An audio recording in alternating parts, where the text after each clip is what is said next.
Olá, eu sou a Érica Carla da Silva Vicente e venho falar sobre o artigo Concepções de Gênero e Trajetórias, uma análise da trajetória das estudantes de pedagogia da Faculdade Docto de Vitória e suas concepções sobre gênero.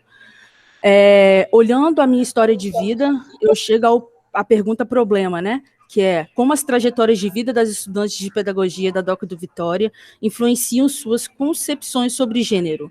A minha história de vida foi toda baseada em opressões por ser mulher. Desde pequena, fui oprimida a não brincar com coisas consideradas de meninos. E eu sempre fiz essa pergunta, o porquê. Eu fui oprimida dentro da escola, fui oprimida dentro de uma religião e dentro de casa, por uma família considerada tradicional. Então, eu sempre perguntei o porquê. Por que que eu posso lavar louças e os meus primos, que são homens, não devem lavar louça? Por que que eu não posso jogar bola e os meus primos podem jogar bola? Por que que tinha essa diferença? Eu sempre me perguntei o porquê. Então, eu sempre quis falar sobre essas coisas e que isso influencia nas nossas vidas, né? O que nos traz, são as raízes, quais são as consequências que isso traz para a nossa vida como mulher, né?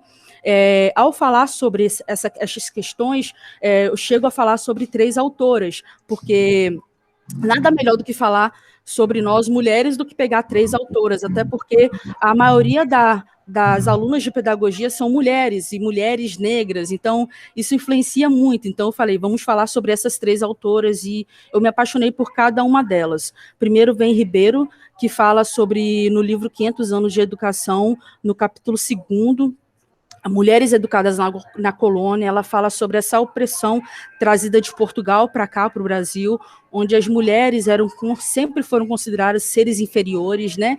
Onde eram usadas como reprodutoras, eram usadas como objeto sexual. Então, Ribeiro fala sobre essa questão da mulher. Logo depois vem Carneiro no seu artigo, né? Que fala sobre a mulher ao total, falando sobre as opressões, falando sobre o que deve ou não fazer, e que isso vem enraizado lá do descobrimento do Brasil. E logo depois vem Angela Davis, no livro Mulheres, Raça e Classe, que fala sobre essa questão da mulher, o que a mulher negra sofreu na escravidão, o que a mulher branca sofreu por ser somente reprodutora, né? Porque naquela época os homens, quando os portugueses vieram para o Brasil, eles não vinham, eles vieram sozinhos, estupraram as índias, estupraram as mulheres negras e logo depois, para se reproduzir, eles não queriam reproduzir crianças negras, eles queriam reproduzir crianças brancas. Foram aí que eles trouxeram as mulheres brancas para serem meras reprodutoras. Então, vem essa opressão desde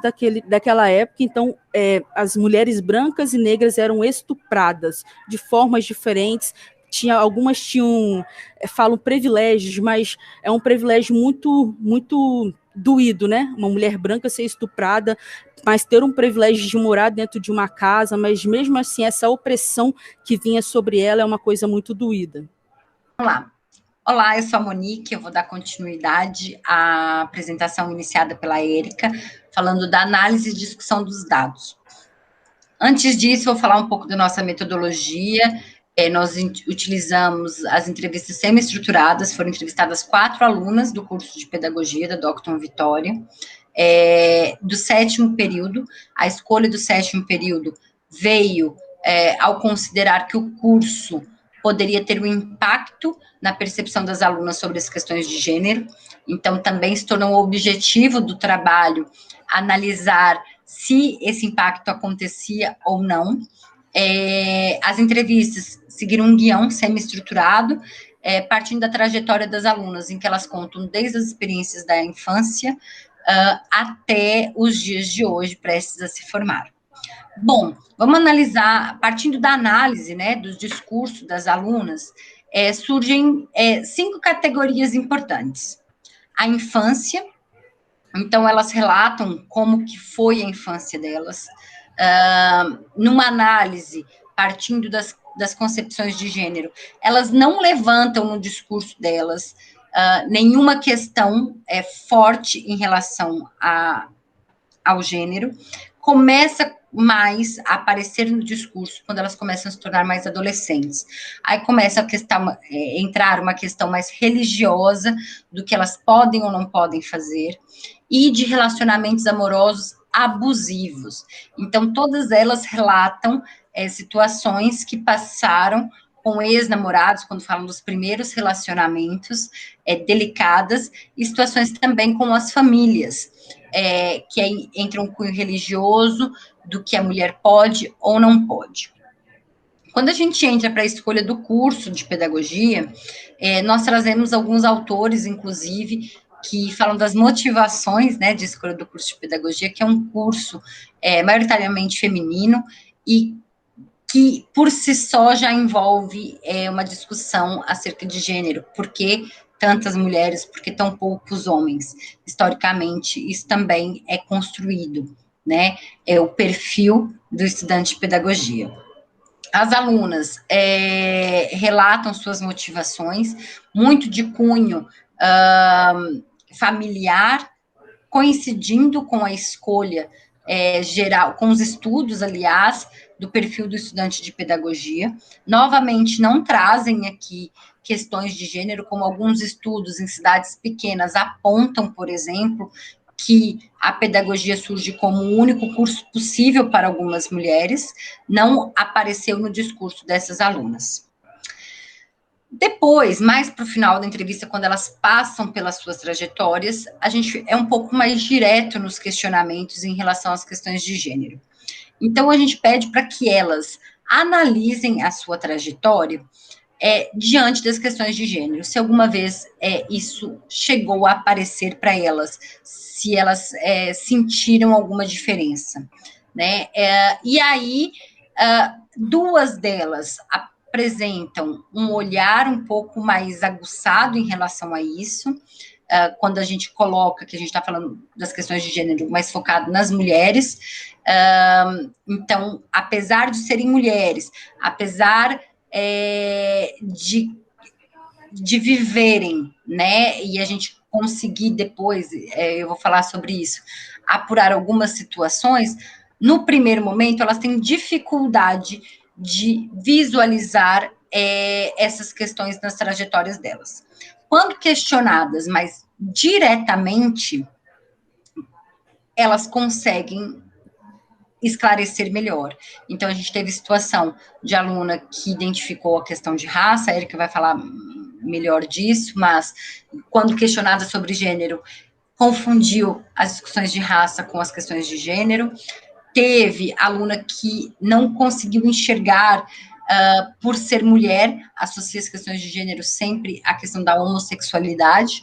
Então, quando questionadas diretamente, elas conseguem, ao explicar, né, olha, gênero, a gente está aqui falando mais um foco em relação a você ser mulher, aí consegue trazer situações vividas.